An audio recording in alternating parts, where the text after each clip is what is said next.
Jack London, The Sundog Trail, Part 6. I do not know. They are not after gold. There is no stampede. Besides, they spend plenty of money. But I ask questions no more. I too go on and on because I am strong on the trail and because I am greatly paid. We make Circle City.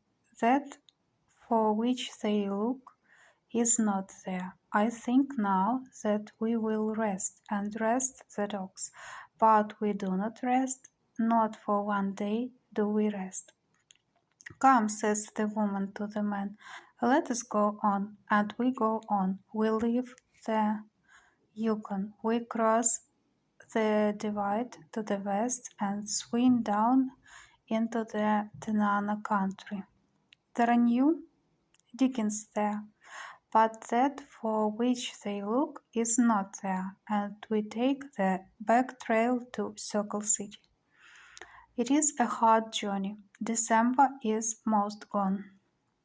The days are short. It is very cold. One morning it is 70 below zero.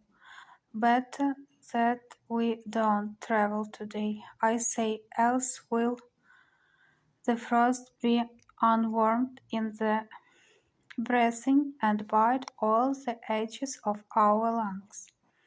After that, we will have bad cough and maybe next spring will come pneumonia. But they are Chechako. They do not understand the trail. They are like dead people. They are so tired, but they say, let us go on. We go on. The frost bites their lungs and they get the dry cough.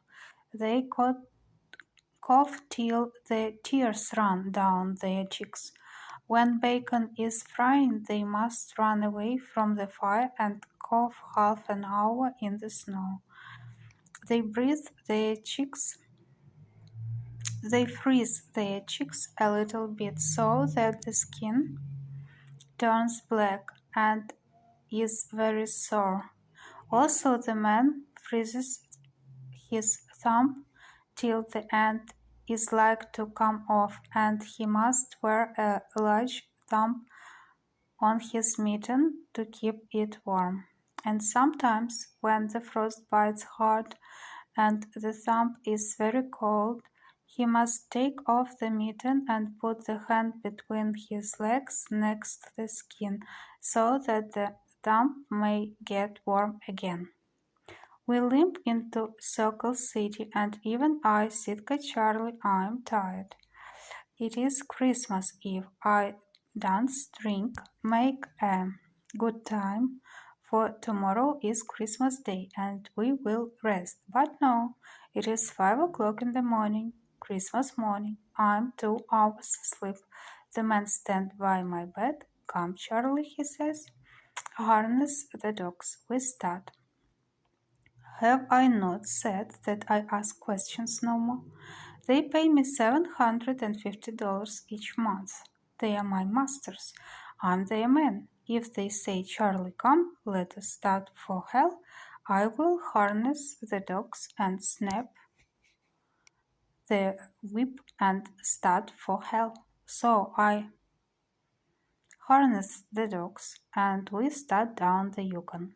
Where do we go? They do not say. Only do they say, oh, on. We will go on. They are very weary. They have traveled many hundreds of miles, and they do not understand the way of the trail. Besides, their cough is very bad, the dry cough that makes strong men swear and weak men cry. But they go on. Every day they go on. Never do they rest. The dogs always do they buy new dogs. At every camp, at every post, at every Indian village, do they cut out the tired dogs and put in fresh dogs. They have much money, money without end, and like water they spend it. They are crazy. Sometimes I think so, for there is a devil in them. that drives them on and on, always on. What is it that they try to find? It is not gold. Never do they dig in the ground. I think a long time. Then I think it is a man they try to find. But what man? Never do we see the man. Yet are they like wolves on the trail of the kill? But they are funny wolves, soft wolves, baby wolves, who do not understand the way of the trail.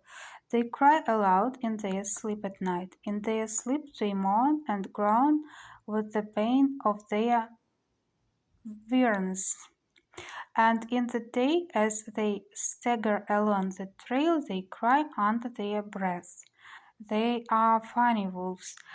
We pass Fort Yukon. We pass Fort Hamilton. We pass Minnook. January has come and nearly gone. The days are very short. At 9 o'clock comes daylight. At 3 o'clock comes night. And it is cold. And even I, Sitka Charlotte, am tired. Will we go on forever this way without end? I do not know, but always do I look along the trail for that which they try to find. There are few people on the trail. Sometimes we travel 100 miles and never see a sign of life. It is very quiet. There is no sound. Sometimes it snows, and we are like wandering ghosts.